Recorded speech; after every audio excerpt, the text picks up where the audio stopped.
Hey, history buffs! Today I'm diving into the shadowy world of espionage during World War II. Ever heard of the B-2 spy radio? Well, it was a game changer. The B-2, officially called the Type 3 Mk.2, was the most commonly used British SOE spy radio.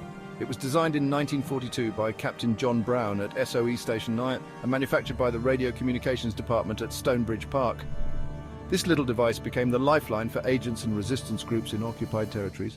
Now imagine this, a secret agent deep behind enemy lines setting up this compact yet powerful radio to send crucial information back to the Allies.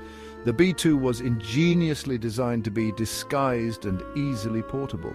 It could be hidden in a suitcase, a briefcase, or even a loaf of bread. But it wasn't just about its size. The B-2 was reliable and versatile, able to operate on different frequencies, making it harder for the Nazis to intercept and jam the signals.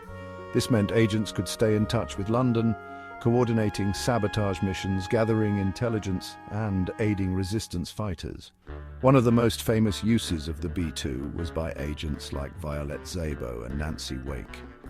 These brave individuals risked their lives using the B-2 to send coded messages that were vital for the success of Allied operations. The brilliance of the B-2 lay in its simplicity and effectiveness. It played a pivotal role in the communication network that helped turn the tide of the war. Today, it stands as a testament to the ingenuity and bravery of those who fought in the shadows.